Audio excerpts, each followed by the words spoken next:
रणभूमि स्पेशल में दूसरी खबर में आपको आज तक संवाददाता आशुतोष मिश्रा की खास रिपोर्ट भी दिखाएंगे, जो उन्होंने सीधा ढाका से हमें भेजी है। हम आपको यह भी बताएंगे कि कैसे बांग्लादेश पहुंचने वाला आज तक भारत का पहला और इकलौता चैनल है।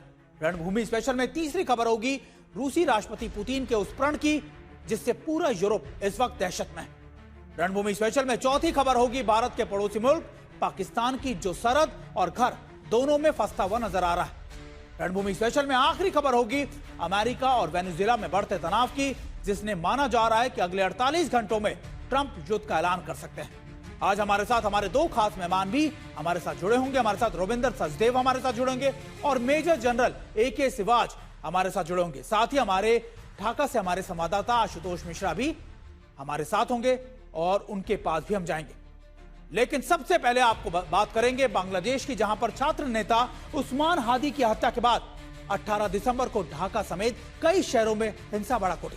हादी को कल दफना दिया गया, लेकिन तनाव के बीच ढाका में कई जगहों पर बर्बादी की तस्वीरें अब भी दिख रही हैं।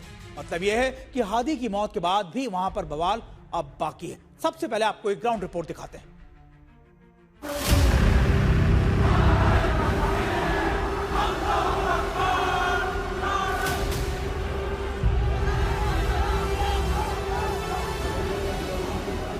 बांग्लादेश में भीड़ का उन्माद किस स्तर पर पहुंच गया है, ये तस्वीरें उसकी गवाही दे रही हैं। उग्र भीड़ बांग्लादेश की संसद को ही तोड़-फोड़ कर बर्बाद करने को उतारू हो गई है।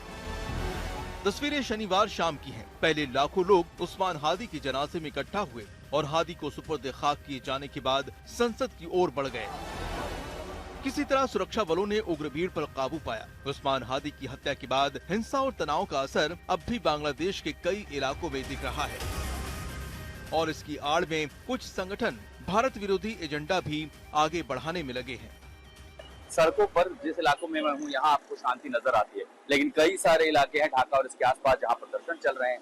कई जगहों पर भारतीयों तक को जाने के लिए सलाह दी गई कि वो वहाँ पर न जाए। ठीक पीछे ढाका की वो इमारत, हम आपको वो भी रिपोर्ट दिखाएंगे कि कैसे उस मीडिया को यहाँ टारगेट किया गया, आग के हवाले कर दिया गया। उसी के साथ साथ कई ऐसे संगठन हैं जो इस समय बांग्लादेश में भारत के खिलाफ जहर उगल रहे हैं, दो देशों के बीच रिश्तों को और भी ज्यादा खराब करने की कोशिश कर रहे हैं। 1.5 साल पहले बांग्लादेश में एक बड़े आंदोलन के बाद सरकार बदली। शेख हसीना सत्ता और देश से बेदखल हुई, लेकिन फिर भी हालात नहीं सुधरे। अब उस्मान हादी की हत्या ने बांग्लादेश में हिंसा को फिर भड़काया। इस दौरान कई मीडिया संस्थानों और पत्रकारों को भी निशाना बनाया गया।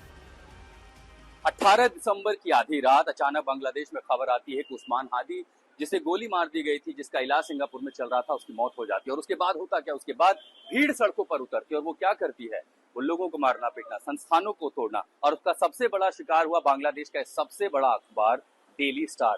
भीड़ यहाँ इस रास्ते पर आती है, तोड़फोड़ करती है, शीशे दरवाजों को चकनाचूर करती है और यही नहीं रुके, ऊपर 28 से ज्यादा लोगों का स्टाफ था जो फंसा रहा, चीख पुकार करता रहा। उन्हें बचाने की कोशिश की जाने लगी और उसके बाद उन्होंने सिर्फ तोड़फोड़ की बल्कि पूरी इमारत को आग के हवाले कर दिया। यहाँ हिंसा के वो निशान ताजा हैं, आगजनी के निशान ताजा हैं। ये वो रिसेप्शन का एरिया है डेली स्टार का, और इसी के साथ साथ जैसे आप आगे बढ़ते एडिटोरियल स्टाफ ऊपर की पूरी बिल्डिंग है। ऐसा कोई हिस्सा नहीं बचा जिसे आग के हवाले नहीं किया गया हो। आम चुनाव की तारीख तय होने के बाद उम्मीद जगी थी कि करीब 1.5 साल से पहले हुई हिंसा उपद्रव के जख्म को छोड़कर बांग्लादेश आगे बढ़ेगा, लेकिन कट्टरपंथियों की जाल की आगे व्यवस्था बेबस नजर आ रही है, जिसके निशान राजधानी ढाका में जगह जगह दिखाई दे रहे हैं।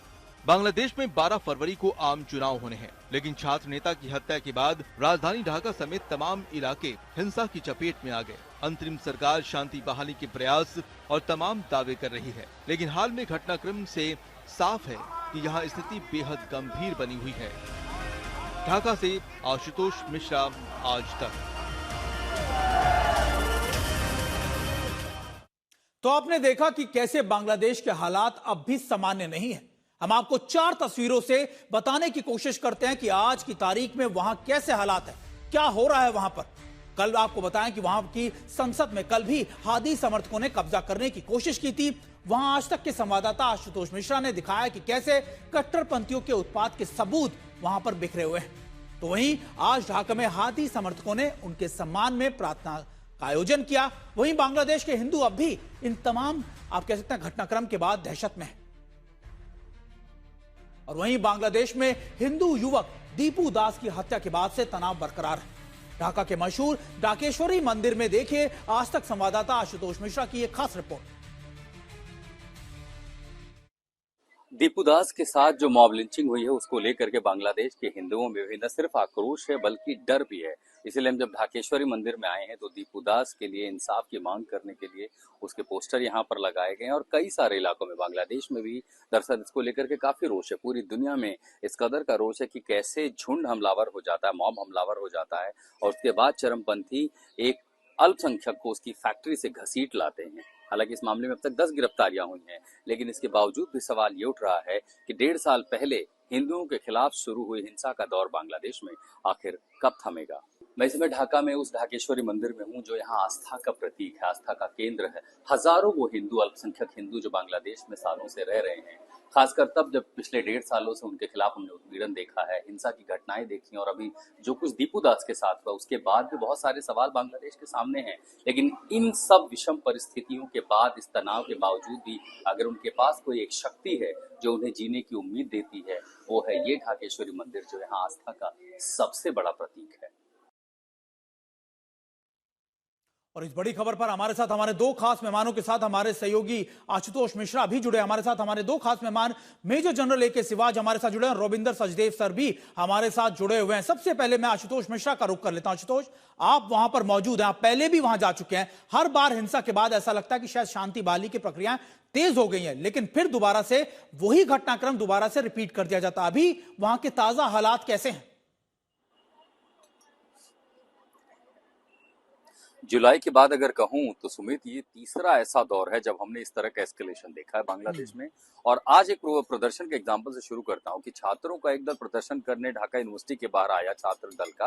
वो ये कह रहे हैं कि हमने जो आंदोलन शुरू किया था एक नए बांग्लादेश के लिए, वो शेख हसीना सरकार के खिलाफ थे, सड़कों पर उतर। उनका कहना था हमने एक नया सपना देखा था कि हम अपनी सरकार चुनेंगे, बाकायदा चुनाव होगा और उसमें हम ज्यादा डेमोक्रेसी चाहेंगे और इसलिए संविधान में बदलाव के लिए रेफरेंडम पर भी यहाँ 12 फरवरी को वोट होना है। लेकिन हो दरअसल ये रहा है कि चरमपंथी, कट्टरपंथी जो ताकतें हैं वो मजबूत हो रही हैं और लगभग ऐसा लगता है कि कानूनी व्यवस्था उनके सामने धराशायी। मैं जहां पे हूं, मेरे ठीक पीछे, मैं कोशिश भी करूंगा आपको एक बार वो तस्वीर भी दिखाऊं।